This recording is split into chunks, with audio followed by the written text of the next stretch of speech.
CBI ആയാലും ED ആയാലും മറ്റ് അന്വേഷണ ഏജൻസികളായാലും അന്വേഷണം നീതിപൂർവമായിരിക്കണം.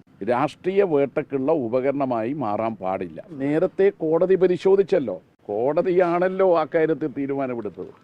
ഈ നവീൻ ബാബു മരണവുമായി ബന്ധപ്പെട്ടുകൊണ്ട് സർക്കാർ CBI അന്വേഷണത്തിന് തീരുമാനമെടുക്കുന്നു എന്നുള്ളതാണ്. എന്താണ് ഇതുമായി ബന്ധപ്പെട്ട്? കേന്ദ്ര സംസ്ഥാന സർക്കാരുകൾക്കും കോടതിക്കുമാണ് ഉത്തരവിലൂടെ ഒരു കേസ് CBI അന്വേഷണത്തിന് വിടാനുള്ള അധികാരമുള്ളത്. നേരത്തെ CBI അന്വേഷണം ആവശ്യപ്പെട്ടുകൊണ്ട് കോടതിയെ സമീപിച്ചിരുന്നു. കോടതി പോലീസ് അന്വേഷണത്തിൻ്റെ വിശദാംശങ്ങളെല്ലാം പരിശോധിക്കുകയും അതിൽ തൃപ്തി രേഖപ്പെടുത്തുകയും ചെയ്യുകയും CBI അന്വേഷണമെന്ന ആവശ്യം തിരസ്കരിക്കുകയുമാണ് ഉണ്ടായത്. അതിനുശേഷമാണ് സർക്കാരിൻ്റെ ഈ തീരുമാനം വന്നിട്ടുള്ളത്. ഏത് ഏജൻസി അന്വേഷിച്ചാലും അന്വേഷണം നീതിപൂർവമായിരിക്കണം. എല്ലാറ്റിനും അവസാന വാക്കല്ല CBI.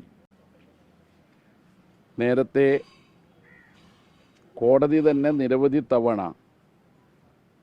കൂട്ടിലിട്ട തത്തയെപ്പോലെയാണ് CBI എന്ന് വ്യക്തമാക്കിയിട്ടുണ്ട്.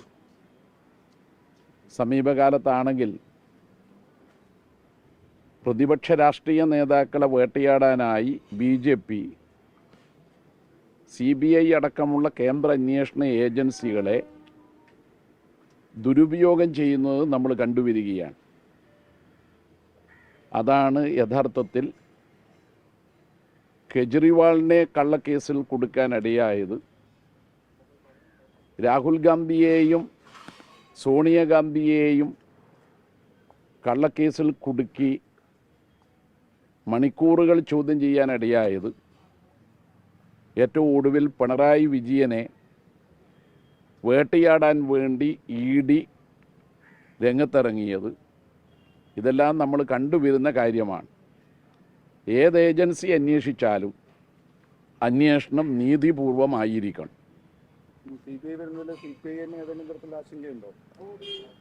CBI ആയാലും ED ആയാലും മറ്റ് അന്വേഷണ ഏജൻസികളായാലും അന്വേഷണം നീതിപൂർവമായിരിക്കണം. രാഷ്ട്രീയ വേട്ടക്കുള്ള ഉപകരണമായി മാറാൻ പാടില്ല. നമ്മുടെ അനുഭവം രാഷ്ട്രീയ വേട്ടക്കായി കേന്ദ്ര സർക്കാർ കേന്ദ്ര അന്വേഷണ ഏജൻസികളെ ദുരുപയോഗം ചെയ്യുന്നു എന്നതാണ്. ഈ പ്രതിഭാഗം അഭിഭാഷകർ അന്വേഷണത്തിൽ കുടുംബം പറയുന്നത് അന്ന് അന്വേഷണം നടത്തിയ ACP അയാൾ പിന്നീട് CPM-ന്റെ സ്ഥാനാർത്ഥിയായിട്ട് ശ്രീകാര്യം മുനിസിപ്പാലിറ്റിയിൽ മത്സരിക്കുന്നു. അപ്പോൾ ഇതിലൊക്കെ അവർക്കൊരു സംശയമുണ്ട്. അതായത് രാഷ്ട്രീയമായി കൂടി അന്വേഷണം മാറിയോ ഞങ്ങൾക്കെതിരെ? അതിന് ഉദാഹരണമായിട്ടാണ് അവർ പറയുന്നത് ACP പിന്നീട് CPM-ലേക്ക് വന്നു മത്സരിച്ചു എന്നൊക്കെ. അന്വേഷണത്തെ പോലീസ് മാത്രമല്ല കോടതിയും പരിശോധിക്കുകയുണ്ടായി. കോടതി പോലീസ് അന്വേഷണത്തിൽ തൃപ്തി രേഖപ്പെടുത്തിക്കൊണ്ടാണ് CBI അന്വേഷണം എന്ന ആവശ്യം നിരാകരിച്ചത്. ഒരു കേസിൻ്റെ അനുഭവമാണ് ഞാൻ പറയുന്നത്. എന്ന് പറഞ്ഞാൽ കോടതിയാണ് കേന്ദ്ര സംസ്ഥാന സർക്കാരുകൾക്കാണ് CBIക്ക് ഒരു കേസ് റെഫർ ചെയ്യാനുള്ള അവകാശമുള്ളത്. അതിൽ കോടതി നേരത്തെ ഇക്കാര്യം പരിശോധിച്ചതാണ്. ഇനി സർക്കാർ ഉത്തരവ് വഴി CBI അന്വേഷണം വേണമെന്നുള്ള ആവശ്യം സർക്കാർ പരിഗണിച്ചാൽ CBI നീതിപൂർവമായ അന്വേഷണമായിരിക്കണം നടത്തേണ്ടത്. എന്തുകൊണ്ടാണ് കഴിഞ്ഞ സർക്കാർ CBI അന്വേഷണം വേണ്ട എന്ന നിലപാട് കോടതിയിൽ സ്വീകരിച്ചത്? അല്ല, കോടതിയാണ് ആ ഉത്തരവിറക്കിയത്. അല്ല, കോടതിയിൽ സംസ്ഥാന സർക്കാർ സ്വീകരിച്ചത്. അല്ല, കോടതി അക്കാര്യം ശരിവെച്ചാൽ പിന്നെ അതിനു മുമ്പ് ആരെന്ത് പറഞ്ഞു എന്നുള്ളത് പ്രസക്തിയല്ല. അതേ നിലപാടാണ് ഇപ്പോഴും CPM-നുള്ളത്. നേരത്തെ കോടതി പരിശോധിച്ചല്ലോ. കോടതിയാണല്ലോ ആ കാര്യത്തിൽ തീരുമാനമെടുത്തത്. കോടതി നിലപാട് കൂടി കണ്ടിട്ടല്ലേ. അല്ല, നമുക്ക് കോടതിയെ വിശ്വാസത്തിലെടുക്കാം. ഈ പ്രതിഭാഗം അഭിഭാഷകൻ പറയുന്നത് ഈ കേസ് അനന്തമായി നീട്ടിക്കൊണ്ടു പോകാനുള്ള ഒരു ശ്രമമാണ് ഇപ്പോൾ നടന്നുകൊണ്ടിരിക്കുന്നത് എന്നുള്ളതാണ്. അങ്ങനെ ഒരു അഭിപ്രായം ഉണ്ടോ? അല്ല, നീതി തേടി കുറ്റാരോപിതരായ ആളുകൾക്ക് പോകാവുന്നതാണല്ലോ. അപ്പോൾ അതിൻ്റെ നിയമപരമായ കാര്യങ്ങൾ അവർക്ക് പരിശോധിക്കാനും അതിൻ്റെ നിയമപരമായ പരിരക്ഷ നേടാനും അവർക്കും അവകാശമുണ്ട്. തീർച്ചയായും നവീൻ ബാബുവിൻ്റെ മരണം ദൗർഭാഗ്യകരവും ദുഃഖകരവുമാണ്. അതിൽ നമ്മളെല്ലാം ആ കുടുംബത്തോടൊപ്പമായിരുന്നു. സ്വാഭാവികമായും ആ കുടുംബത്തിന് നീതി വേണം എന്ന കാഴ്ചപ്പാടിൽ ആ കുടുംബത്തിന് പരാതി കൊടുക്കാം, കോടതിയെ സമീപിക്കാം. ആ കുടുംബം കോടതിയെ സമീപിച്ചതിനെ തുടർന്ന് കോടതി അതിന്മേൽ തീരുമാനം അന്നെടുത്തത് CBI അന്വേഷണം വേണ്ട, പോലീസ് അന്വേഷണം തൃപ്തികരമാണെന്നാണ്. അതുകൊണ്ട് ആ കുടുംബത്തിന് വീണ്ടും പരാതി കൊടുക്കാം.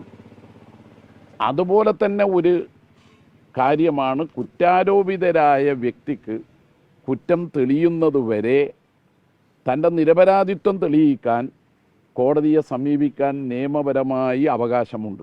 ഈ വിഷയത്തിൽ CPIM-നെ വീണ്ടും രാഷ്ട്രീയമായി ആക്രമിക്കുക എന്ന ലക്ഷ്യം UDF-നുണ്ട് ഇതിന്റെ പിന്നിലെന്ന് സംശയിക്കുന്നുണ്ടോ? CPM-നെ വേട്ടയാടാനാണല്ലോ ED-യെ അന്വേഷണം ഏൽപ്പിക്കാൻ വേണ്ടി മുഖ്യമന്ത്രി തന്നെ പ്രധാനമന്ത്രിയെ കാണാൻ പോയത്. ആ വേട്ടയാടൽ അവർക്ക് തന്നെ വിനയായില്ലേ? രാഹുൽ ഗാന്ധിയെയും സോണിയാഗാന്ധിയെയും ED മണിക്കൂറുകൾ ചോദ്യം ചെയ്തപ്പോൾ 2022 ജൂൺ ജൂലൈ മാസങ്ങളിൽ ബാംഗ്ലൂരിലും ഹൈദരാബാദിലും ഗോഹട്ടിയിലും കേരളത്തിലും വാഹനം കത്തിക്കലടക്കമുള്ള, ആംബുലൻസ് വാന് ആക്രമിക്കുന്നതടക്കമുള്ള അക്രമ സമരങ്ങൾ നടത്തിയവർ CPM-നെ വേട്ടയാടാൻ വേണ്ടിയാണല്ലോ നിൽക്കുന്നത്. ഈ ജയരാജൻ തന്നെ ഒരു ഘട്ടത്തിൽ ഈ കേസിന്റെ ഭാഗത്ത് പറഞ്ഞു, ഒരു ഭാഗം ശരിയാണ്, ഒരു ഭാഗം തെറ്റാണ് എന്നൊരു പരാമർശം ജയരാജന്റെ ഭാഗത്ത് നിന്നുണ്ടായിരുന്നു. ഏത് ഭാഗമാണ് ശരി, ഏത് ഭാഗമാണ് അത് നമ്മൾ രാഷ്ട്രീയമായിട്ട് പറഞ്ഞിട്ടുണ്ട്. അത് നേരത്തെ പറഞ്ഞിട്ടുണ്ട്. യഥാർത്ഥത്തിൽ നവീൻ ബാബു ആ പ്രസംഗം തെറ്റ് സംഭവിച്ചു അല്ലല്ല, ആ പ്രസംഗമുണ്ടല്ലോ, ആ പ്രസംഗം യഥാർത്ഥത്തിൽ ഒഴിവാക്കേണ്ടതായിരുന്നു. അത് നമ്മൾ നേരത്തെ പറഞ്ഞു. നവീൻ ബാബു